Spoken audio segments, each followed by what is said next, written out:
Assembly శీతాకాల సమావేశాలను సాగునీటి అంశం వేడెక్కించనుంది. ఇప్పటికే రాజకీయంగా కాకరేపుతున్న నదీ జలాలే ప్రధాన అంశంగా నేటి నుంచి ప్రారంభమయ్యే సమావేశాల్లోనూ అధికార విపక్షాల మధ్య వాడివేడి చర్చ జరగనుంది.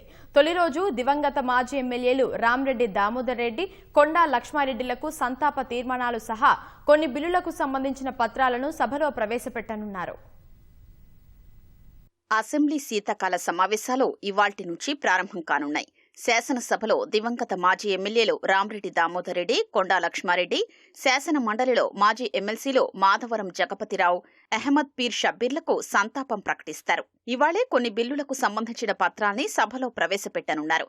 జీహెచ్ఎంసీలో ఓఆర్ఆర్ పరిధిలోని మున్సిపాలిటీల విలీనం, జీహెచ్ఎంసీ పరిధి పెరిగినందున వార్డుల సంఖ్య 150 నుంచి 300కు పెంపు, స్థానిక సంస్థల ఎన్నికల్లో 2 పిల్లల నిబంధన తొలగింపు, తెలంగాణ జీఎస్టీ సవరణ, ఉద్యోగుల హేతుబద్ధీకరణ, వేతన నిర్మాణ సవరణకు సంబంధించిన 2 ఆర్డినెన్స్లు, పంచాయతీరాజ్ చట్ట సవరణ, పంచాయతీరాజ్ గ్రామీణాభివృద్ధికి సంబంధించి గెజిట్ ప్రచురణల ఆర్డినెన్స్లకు ఈ సమావేశాల్లో చట్టబద్ధత కల్పించనున్నారు.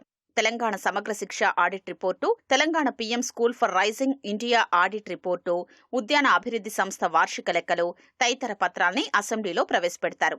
తొలి రోజు సమావేశాలు ముగిసిన అనంతరం ఉభయ సభలు వచ్చే నెల 2కు వాయిదా పడే అవకాశాలు ఉన్నాయి. 30న వైకుంఠ ఏకాదశి, 31న ఆంగ్ల సంవత్సరం చివరి రోజు, జనవరి 1 సంవత్సరం తొలి రోజును పురస్కరించుకుని సమావేశాలు నిర్వహించడం లేదని తెలుస్తోంది. ఉభయ సభలు వాయిదా అనంతరం రెండింటిలోనూ బిజినెస్ అడ్వైజరీ కమిటీ సమావేశాలు నిర్వహిస్తారు. ఎన్ని రోజుల పాటు సభలు నిర్వహించాలో నిర్ణయిస్తారు. ఈ సమావేశాల్లో కృష్ణా, గోదావరి నదీ జలాలపై వాడివేడి చర్చ జరిగే అవకాశం ఉంది. ప్రధానంగా కృష్ణా నదీ జలాలు, పాలమూరు రంగారెడ్డి ఎత్తిపోతల పథకానికి కేటాయింపులపై లోతైన చర్చ జరగనుంది. ఈ పథకం డీపీఆర్ను కేంద్ర ప్రభుత్వం వెనక్కి పంపించగా ఈ వ్యవహారం బీఆర్ఎస్ హయాంలోనే జరిగిందని ప్రభుత్వం చెప్తోంది. గులాబీ పార్టీ నేతలు మాత్రం కాంగ్రెస్ ప్రభుత్వ హయాంలోనే వెనక్కొచ్చినట్లు ఆరోపిస్తోంది. ఈ అంశంపై ఇప్పటికే ముఖ్యమంత్రి రేవంత్ రెడ్డి, బీఆర్ఎస్ అధినేత కేసీఆర్ మధ్య మాటల యుద్ధం జరిగింది. ఈ నేపథ్యంలోనే ఇదే అంశంపై సభలో వాడివేడి చర్చలు జరిగే అవకాశాలు ఉన్నాయి.